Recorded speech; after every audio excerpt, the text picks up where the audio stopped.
Hello there, my name is Monika, Lionaite, and I'm CEO and founder of Openhack Hack4Future. And I would like to congratulate all global change makers that are joining us this weekend because this time it's dedicated for United Nations 75-year anniversary and facilitating dialogues about sustainable development goals. First of all, let's talk about the challenges.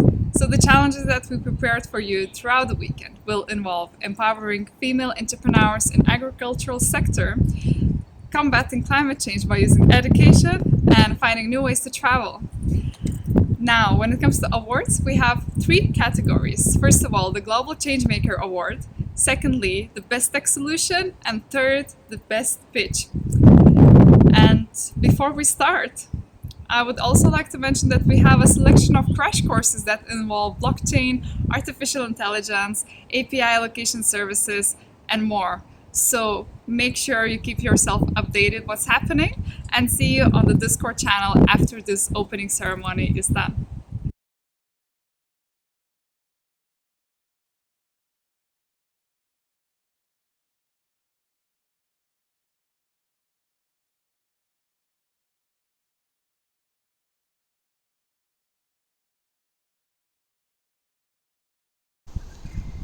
Hello hackers, my name is Monika and I would like to present you with a case about AgriTech. So, empowering females in agricultural sector is a case provided by One More Salary, which aims to eradicate poverty and to provide small-sized farmers with activities that would help them generate income. Now, when it comes to the challenge, females are the most affected in this industry. That's why there's heavy focus on that. When designing the challenge, think about how can you create a platform where small-sized farmers can actually sell their goods but don't need to own a smartphone device. So that will be one of the challenge features, and more details you can find in the document on our website openhack2020australia.com/challenges. So I hope you already have some ideas. If not, just dig into the case and I'm pretty sure that on Sunday we'll be amazed by your brilliant ideas. Let's hack!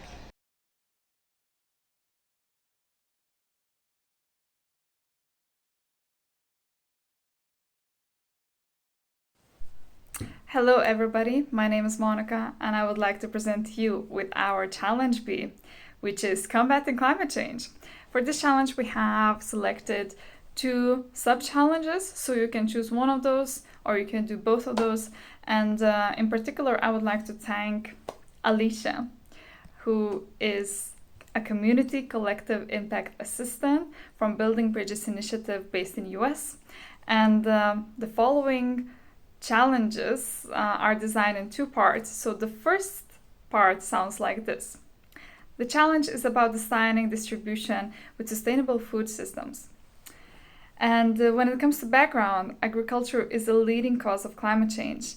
And now also keep in mind that we talk about agriculture in challenge A as well. So if you feel, you can also combine these two challenges and try to solve all the sub-challenges at one go, or you can select just one piece of these and continue with the solution. So when it comes to agriculture as a leading cause of climate change, it requires vast amounts of land and demands energy-intensive processing and distribution. And further on, it often involves the use of pesticides and herbicides to harm the soil, water, and ecosystem alike. So for example, in the United States, where the case contributor is based at, the local governments are working to implement more sustainable food systems. This requires thinking on a more regional level rather than importing foods from other countries or faraway places. Working on smaller scale manners, not only sourcing regionally, but assisting farmers with the transition to more sustainable practices.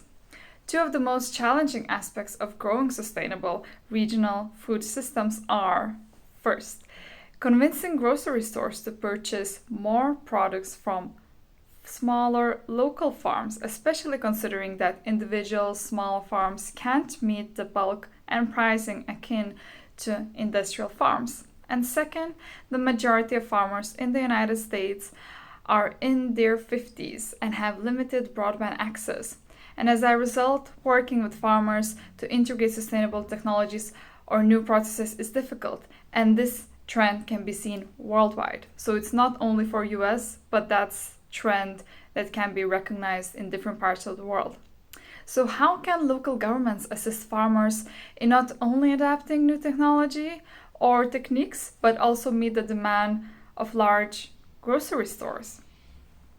So the challenge statement for this part 1 sounds like this. First, design a solution to assist farmers in the transition to sustainable practices that considers limited access to broadband or prior knowledge. And second, develop a business strategy that allows grocery stores to source locally while meeting their demands. And all the boundaries, considerations, and suggestions that we ask you to consider when designing the solution, you can find on our website, openhack2020australia.com/challenges. And there you're going to also find a link to this video as well as the documents. Now, when it comes to part 2 of Challenge B, it's about implementing community engagement and education during COVID-19. So it's more with focus on policymaking rather than providing an infrastructure suggestion when it comes to food chain systems. So the background for part B sounds like this.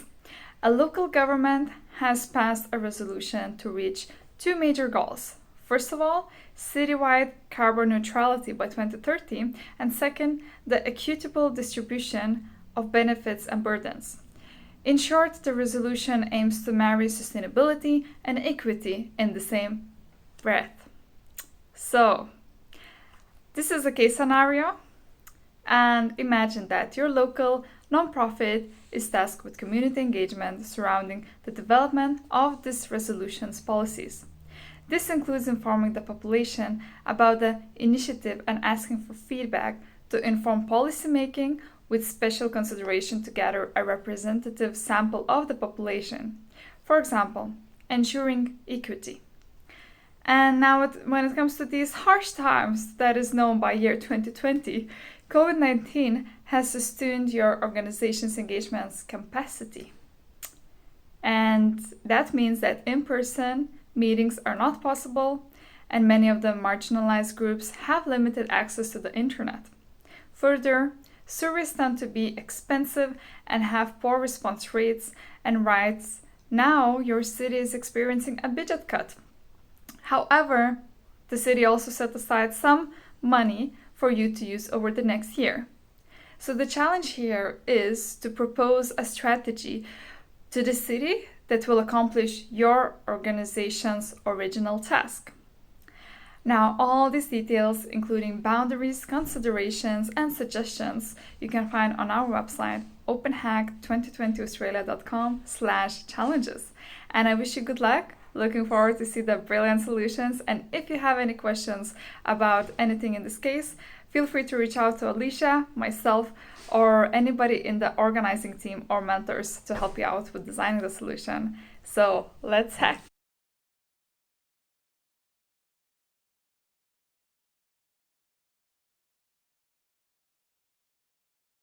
Hello and welcome to Openhack Hack4Future, a global hackathon with sustainable development goals.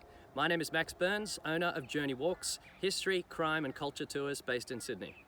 Today I'm encouraging you to help in participating design solutions that would help the hospitality and tourism sector of New South Wales reboot and recover after a very challenging year in 2020. Just before 2020 struck with the global pandemic, we of course had the bushfire season here in New South Wales and across the country. And so tourism had a really hard time even promoting itself to the world as a great thing for Australia at the end of last year. In fact, a message was basically sent across the world that Australia was burning. It wasn't the travel destination to go to for our busy summer months.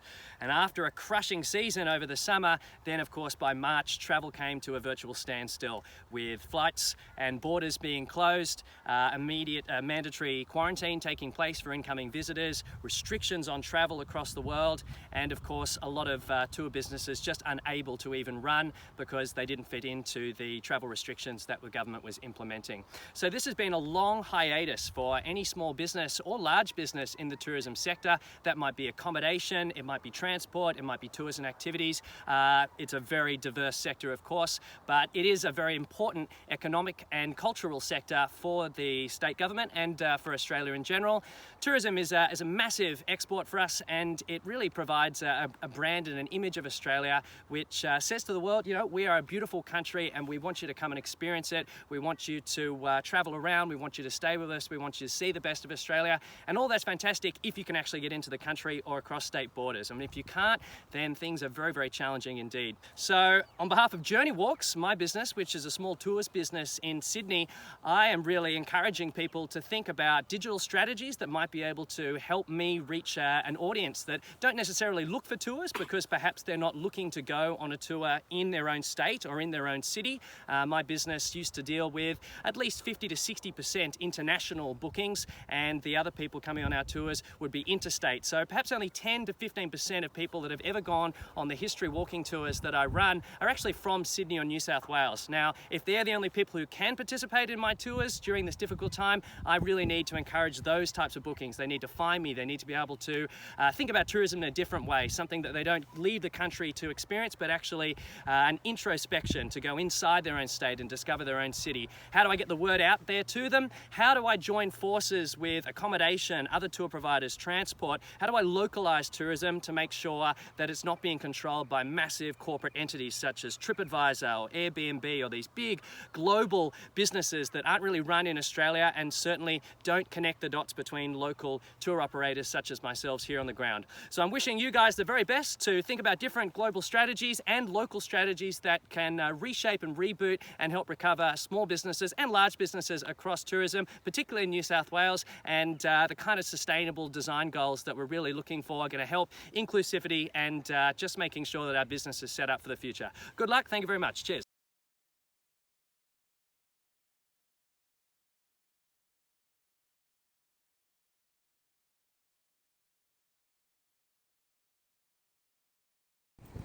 So hackers, time to start the hackathon. Now you know the challenges, so if you have any questions, feel free to reach out to our case contributors, One More Salary and Journey Walks.